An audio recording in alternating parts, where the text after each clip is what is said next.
Looking at the linebacker position with Kyle Odegard, I'm Craig Grialou with Camp Credentials, powered by Cox, as we take a look not only at the inside linebacker position, but outside as well. And let's start right there, because we know about Chandler Jones. The question is he going to have help on the other side? Yeah, if Chandler Jones gets the single-season sack record like he said he wants, then it's not going to be a big deal who's on the other side, but that's pretty high aspirations. And if he's more in the 12 to 15 range, then it would be nice to have another guy. And I feel like, obviously, Devon Kennard was signed in free agency to be the main second outside linebacker, but in certain rush situations, does Hassan Reddick get in the fold?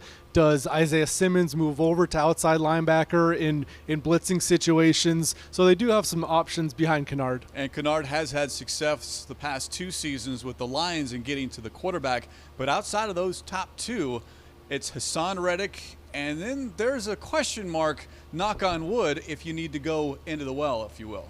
Yeah, and Kylie Fitz is another guy who's trying to make an impact. He was a guy who was either on the practice squad or the active roster last year, but to me, Reddick and Simmons are the intriguing ones because they both have really athletic skill sets, but neither of them has done it in the NFL to show they can rush the passer consistently.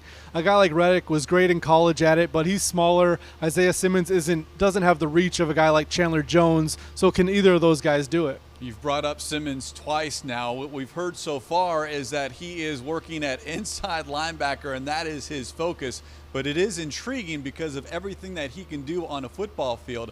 But when you talk about the inside linebacker position, that might be one of those units, especially defensively, that certainly looks night and day from a year ago. It was a revolving door next to Jordan Hicks. That's not the question, or that's not the case anymore, at least right now on paper.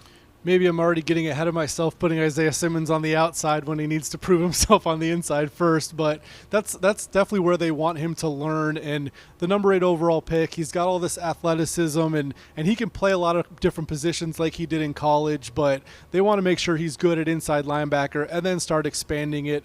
But you're right. When you look at Jordan Hicks and Devondre Campbell, two veteran inside linebackers who know what they're doing, they have the talent and athleticism. It's a group that should be a lot better than last season. And remember, Vance Joseph mentioned during the offseason that Campbell was their number 1 priority in free agency. They signed him to a 1-year contract, and he's someone that can take some pressure off of Hicks as far as the play calling is concerned. Yeah, a very intelligent guy, learning a new system, but it seems like he's picking it up quick.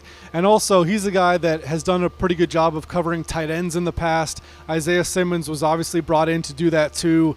The Cardinals had a lot of trouble against tight ends, so with those guys, maybe some slot cornerbacks can get in that mix, but they need help against tight ends, and the inside linebackers are going to play a big role in that. And we got to mention Evan Weaver as well, a late-round selection, but a tackling machine in college at Cal. So they have options there as far as if they want to give Hicks a rest or two.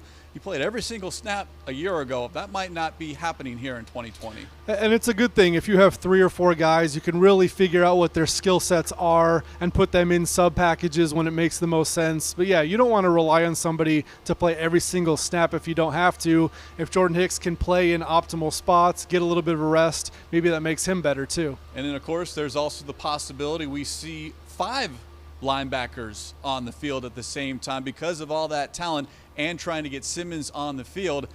Joseph does have the ability here to kind of like play a little bit and see what works. Which I'm sure is nice for him because he was really strapped last season with some guys because of injuries and suspensions. He couldn't do a lot creatively. Now with an Isaiah Simmons, you've got Budda Baker in the secondary. You've got guys that can move around, and he likes having those chess pieces. And of course, this defense, it needs to be improved. It needs to be better than it was a season ago.